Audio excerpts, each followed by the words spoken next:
भी सोमवार के दिन, किसी भी सोमवार के दिन पार्थिव शिवलिंग के निर्माण का।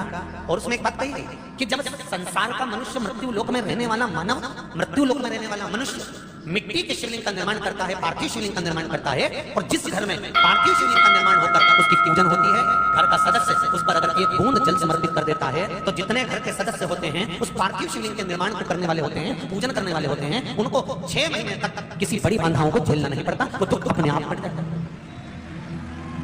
पार्थिव शिवलिंग का निर्माण बैसाख महीने। मेरी जीवियों, 2 चीजें बड़ा स्मरण में रखिएगा। एक, बैसाख महीने में मट्टी के पात्र का जल। अभी क्या चल रहा है? फागुन। अभी क्या चल रहा है? फागुन। जब बैसाख का महीना आए ना,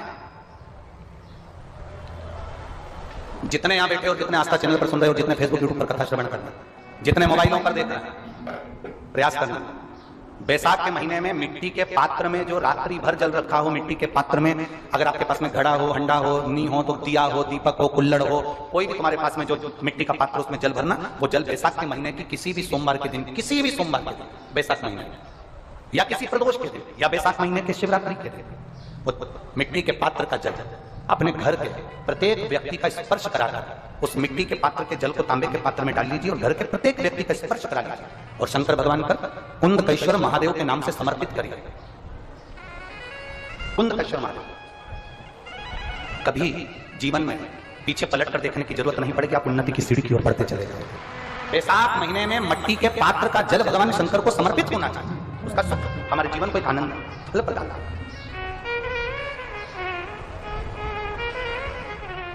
बैसाख के महीने में तो आपको अगर शरीर में कहीं पथरी भी आ गई है ना, कहीं नेत्रों में अगर ज्योति कमजोर पड़ रही है, जाले पड़ने लगे, चश्मा बढ़ने लगा, रात को आंखों में जलन होने लगी, रात को नींद नहीं आ रही है, तो बैसाख के महीने में जो दुर्वा होती है, इस दुर्वा को तोड़ लाओ। जहां पर अशुक सुंदरी का स्थान होता है, जहां पर अशुक सुंदरी का जो स्थान होता है, उस अशुक सुंदरी के स्थान पर उस दुर्वा को रख दो और कुंदकेश्वर महादेव का नाम।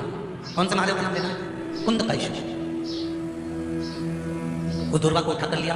बैसाख के महीने में कोई भी तिथि, कोई भी दिन, कोई भी वार आप बैसाख के महीने में कर सकते हो। वो दुर्वा को लेकर आओ, लगभग 20-25 दुर्वा लेना, उसको लेकर आइए। सुबह सुबह कुंदकेश्वर महादेव का नाम लेकर उसको खाना प्रारंभ कर दीजिए। एक दुर्वा रोज खाओ।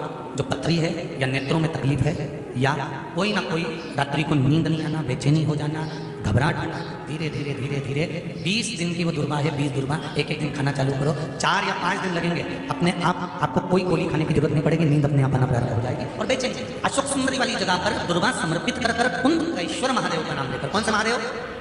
कुंदकेश्वर। सुख क्या है? तो क्या कहा महाराज जी? भगवान शिव कहते हैं, हरि पार्वती 1000 अश्वमेध यज्ञ में अग्निकुंड के अंदर पूर्ण आहुति पर जो गोला समर्पित किया जाता है और एक बेल, एक पीला बैसाख महीने में जो मुझे समर्पित कर देता है, उसको 1000 अश्वमेध यज्ञ का पुण्य फल प्राप्त हो जाता है। मात्र एक बेल। बहुत अच्छे से समझना महाराज, फिर समझ लीजिए। केवल सारे शिवलिंग में एक नर्मदेश्वर महादेव ऐसे होते हैं जिन पर कुछ भी चढ़ाओगे तुम खा सकते हो। भगवान को अगर भोग लगाया तो तुमने खा लिया। भगवान के शिवलिंग को अगर कोई वस्तु टच हो गई तो तुम पा सकते हो। मिठाई हो, चूरमा हो, लड्डू हो, पेड़ा हो, गुलाब जामुन हो, इमरती, भजिया, पकौड़ा, फल फ्रूट जो भी होगा वो पा सकते हो। और नर्मदेश्वर शिवलिंग को छोड़कर शिव महापुराण के अंतर्गत विद्धेश्वर संहिता में लिखा हुआ है कि बाकी के जितने शिवलिंग होंगे उसको अगर कोई वस्तु टच हो गई तो वो खाने के लायक नहीं रहती। वो सांसारिक मनुष्य नहीं खा सकता। शंकर के मंदिर का प्रसाद संसार का मनुष्य उसको ग्रहण नहीं कर सकता। उसको केवल वैरागी, त्यागी, जिसने घर छोड़ दिया, परिवार छोड़ दिया, अपने कुटुंब कबीले को छोड़ दिया, केवल वही पा सकता है।